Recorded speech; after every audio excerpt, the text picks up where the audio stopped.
Hey everybody, welcome on into the Delmarva Sports Insider, the only live and local show dedicated to giving you all local sports here on the shore. I'm Sports Director Brandon Bossert. What's up? It's yours truly, sports anchor Devin J. Martin. You know what time it is? It is DSI time. That is right. We've got a lot to get into. First of all, happy Mother's Day to all the moms that are celebrating this weekend out there. You don't deserve just one day. You deserve an entire weekend, an entire week, an entire month, honestly. Yeah, honestly, the entire year while you're at it. I think my mom will be really happy to hear me say that. I love her so happy much. Mother's Day, Mom. Happy Mother's Day to Lauren out there. I know she's watching. This whole week, championship week on Delmarva. Yeah, that's right, Brandon. A lot of great games. I mean, I'm so glad we got to get to all of them. And, you know, a lot of Bayside champions were crowned, Henlopen champions, and the playoffs as well, right around the corner. Yeah, so we start the show tonight with the baseball Henlopen championship. 12-2 Indian River taking on 12-3 Cape Henlopen. So this looks like a great matchup. Yeah, and Cape actually took on IR just yesterday afternoon, won 4-2 in extra innings. So this should be a great matchup. I mean, they know each other very well. 24 hours later, they're duking it out for the championship. The defending state champions, Vikings, taking on Indian River. IR out to an early 1-0 lead, but they wouldn't have it for long. Jace Mitchell gets Cape going on this base hit to right field.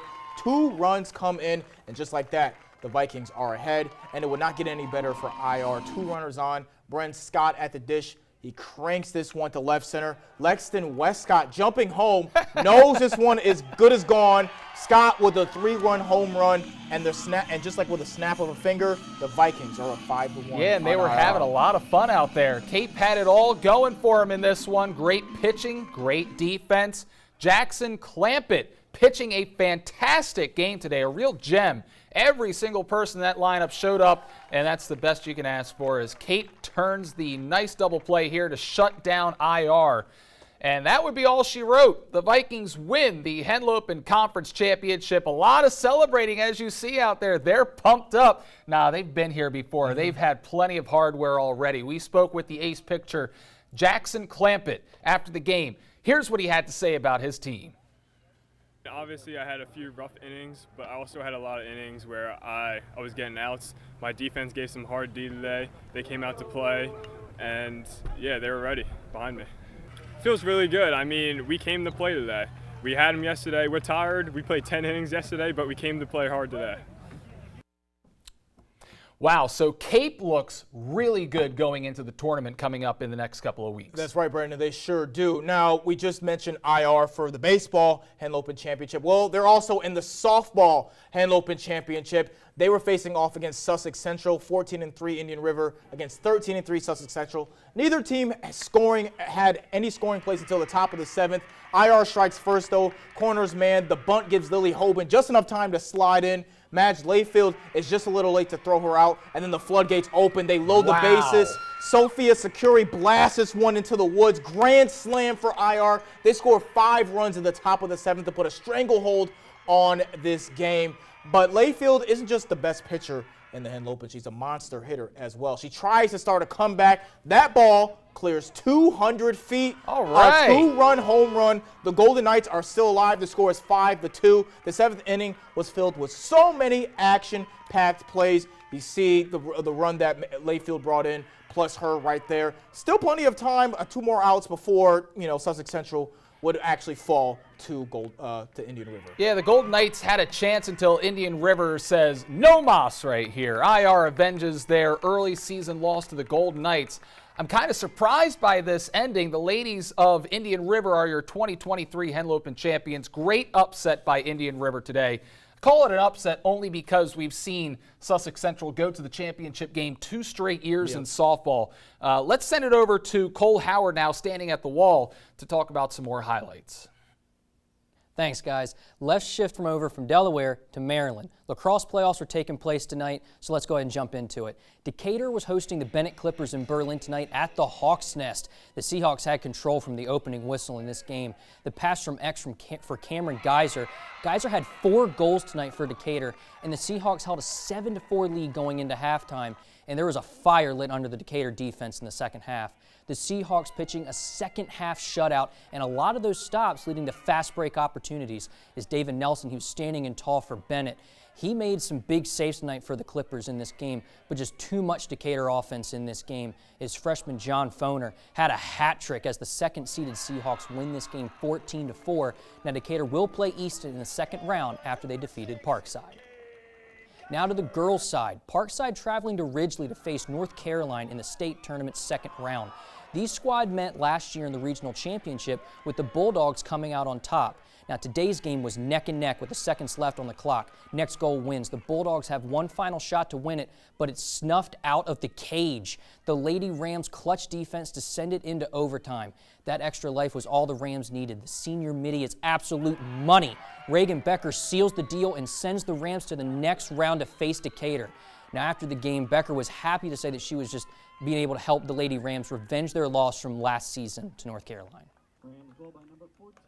We were all just really pumped. Last year we went into regionals with them and we lost, unfortunately, so we just knew how that felt and we really wanted to get the ball in the cage and switch it up this year and come in for the win. I just knew that we had to get the first goal. We got the draw, that gave us the momentum, and we just needed to end it right there.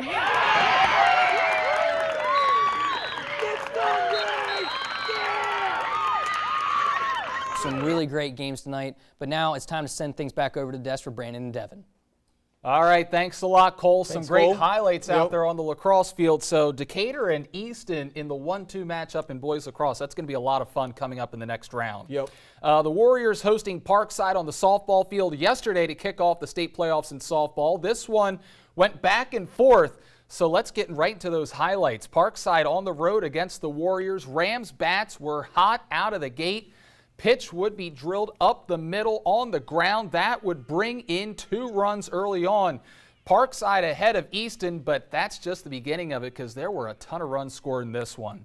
Here's Townsend standing in the box for the Warriors. Line drive out to center. Townsend, RBI double. The home team on the board. Let's go to the bottom of the second now. 2 runners in scoring position for Easton. Here's a play that Parkside is looking back on and saying, what if? Ball goes to the backstop. There's 1 run in. Here comes another run. Big time costly error in this game. We're tied. Now we're going to jump ahead. Easton down 10-8. Bases loaded. Townsend up to bat. She hammers it down the line. Fair ball rolling all the way to the corner. The tying run is in. And here comes the winning run Turn to on score. the Jets. Easton fights back and walks it off against Parkside 11-10 in dramatic fashion. We spoke with head coach Jen Powell after this crazy game. Yeah, and she basically had to say that it was a wild finish Yeah, it for was. Easton, and they came out on top. There's going to be some interesting softball matchups coming up next week. We've got Colonel Richardson taking on St. Michael's. We've got Queen Anne's and Easton. Queen Anne's is always great in softball. Yes, they are. And then in in 3A, we've got Decatur, the 1 seed, taking on Arundel next week as well. All right, so the Bayside Championships were settled earlier this week on the diamond, so let's go ahead and talk about that. Parkside came out of the gate firing, building up a big lead early. Connor Bailey with a base hit to center field for Parkside. Storm Hartman racing home with the run. Parkside in front 1-0. Colonel had a hard time getting out of the gates in this game early. The Rams bats keep on rolling. Here's another base hit to center field. The Rams peppering the center field grass out there at Purdue Stadium. John Smith coming on home. And the Parkside Rams down front 5-0 on the Colonels. Colonel no hit through 5 frames, but they came alive in the 6th. Carter Walters with a hit. Hudson Post coming in, slides in head first. Colonels on the board. The stadium erupting. Colonels fed off of that energy all night long. Moments later now, it's 5-3. Braden Dads, he barrels it, it gets down, and Cameron Gondek walks home to make it a 5-4 ball game. And the Colonels are very much alive going into the 7th. 6-5 game, 2 on, 2 outs, 2-2 count. John Smith on to close it out. He catches him looking, called strike 3. Parkside captures the Bayside Championship in dramatic fashion. We had more, we talked to some of their different players. They were very happy about the win. Yeah, they sure were. It was a fantastic game, and I know that their hearts were all pounding at the end because we saw the tying run on base in that 7th inning. Colonel came this close to coming back, but man, Parkside was able to get the job done. And at Purdue Stadium in front of all those fans as well. Now to the Bayside softball crown, the 2 top softball squads from the regular season matching up once again. This is earlier in the week. Yeah, Mardella and North Dorchester, 2 1A teams. They They know each other very well. Needed a walk-off. Yeah, they sure did. They needed a walk-off base hit earlier last week. North Dorchester looking for revenge for that loss, which was the only loss of their season up until this point. Mardella ahead by 4 when we pick things up. Maggie Nagel puts a good swing on that one. High fly to left, bounces over the fence. That's a ground rule double. 2 runners in scoring position now for North Dorchester. Just 1 out here. Ground ball to the third baseman. Emily Boyle gets the RBI on the fielder's choice here. That makes it 4-1. Eagles looking to avenge that only loss. Next batter is Shayla Creighton.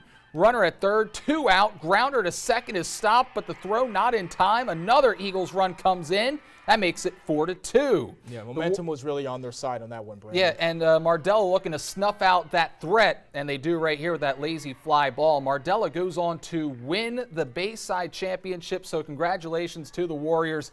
Clearly, I think, the best team in the Bayside during the regular season this year. They only allowed about a dozen runs or so during the regular season. So yeah, and again, they faced them twice, basically in 2 weeks, beat them both very close games, but beat them twice. So you know Mardella is definitely for real, and they're going to be 1A opponents potentially in the playoffs as that rolls around. All right, that'll do it for the A block. We're calling our first timeout. When we return, it's conference tournament time in Salisbury. Don't go anywhere. DSI returns right after this. I'm Devin Canner with Queen Anne's County Baseball. You're watching Delmarva Sports Insider.